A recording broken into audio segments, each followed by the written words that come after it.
Hi, listeners. Stories have so much power, and so does whoever controls the narrative. It is time that we dissect and analyze these stories. I am Vipul, and this is Folk Tales.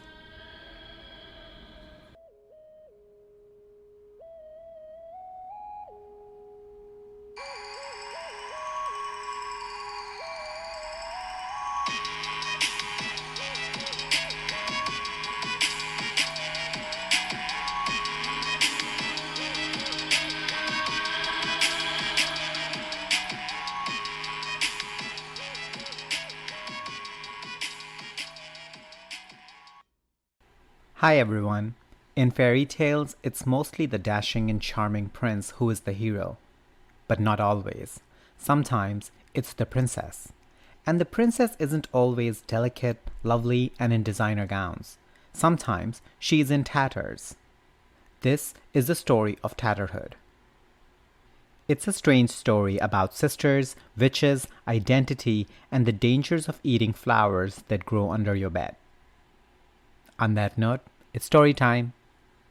Once upon a time, a royal couple who cannot conceive meet with a kind witch who takes pity on the weeping queen and offers her what must be the all-time most bizarre advice of falling pregnant: to wash in 2 pails and throw the water from each under the bed to grow 2 polar opposite flowers, one beautiful and one ugly. The queen is warned to eat only the beautiful flower, but predictably enough cannot resist and eats both. The witch's warning is quickly explained. The queen soon gives birth to 2 daughters, one exquisitely beautiful, Berenice, and the hideous Tatterhood. The royal parents attempt to lock their ugly daughter in a room alone, but the girl has ideas of her own. And as charming Berenice adores her sister, there is not much that can be done to separate them. The sisters are nearly grown when one Christmas Eve a pack of less civically minded witches arrive to hold a ruckus party in the castle itself. The queen has always just endured her uninvited guests, but Tatterhood decides enough is enough.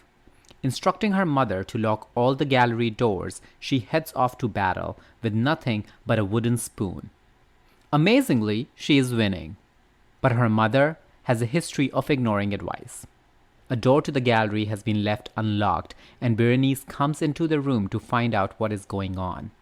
The one remaining witch steals her beautiful head, replacing it with a calf's, and flees before she can be stopped. Tatterhood is furious. She demands a ship and sets off with her disfigured sister to get back Berenice's head. When they find the witch's castle, Tatterhood rides out alone on a goat with her wooden spoon, fighting her way to retrieve the beautiful head and returning to give it back to her sister. Understandably, loath to return to her parents' kingdom, Tatterhood suggests a long voyage, and the two sail alone together for 3 years until they reach the shores of a new country. Its unmarried king is intrigued by the travelers, and on being introduced to Berenice, falls instantly in love. So much so he pledges his adult son's hand to Tatterhood if she will only allow him to marry her sister. The prince had to be threatened with execution before he will agree, but eventually the double marriage takes place. During the procession to church, Tatterhood finally reveals herself to be even lovelier than a beautiful Berenice, and tellingly her wooden spoon to be a wand. The prince quickly abandons his plans to lock his new wife in a dungeon, and the wedding ends in a grand bridal feast. The end. I love how this Norwegian fairy tale refuses to pit beauty and ugliness against each other, as metaphors for good and evil. Tatterhood is hideous because she chooses to be. So what? She's an indomitable fighter and a loyal sister. Beautiful Berenice, while not physically powerful herself, has more perception than anyone else in the story. She is the only one left unsurprised by her sister's transformation at the wedding, having always seen Tatterhood that way. Nor are all those wicked witches described as ugly. In fact, their physical appearance are not described at all in the actual story. And the advice the first helpful witch gave?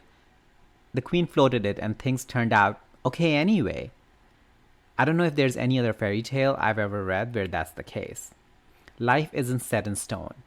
Myself, I take that as the moral of the story any day. It's a pity Tatterhood had to turn stunningly attractive at the end in order to win her prince's affections. But to be honest, I don't think anyone with the option of magic would choose to keep an ashen gray face for the rest of their life. On that note, bye for now.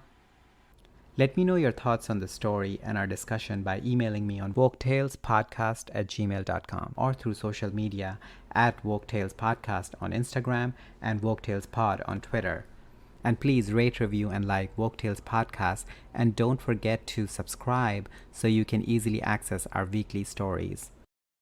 If you have any story recommendations, or if you want to come dissect and analyze a story with me, give me a shout out on email or social media, because whatever you do, keep dissecting and keep analyzing.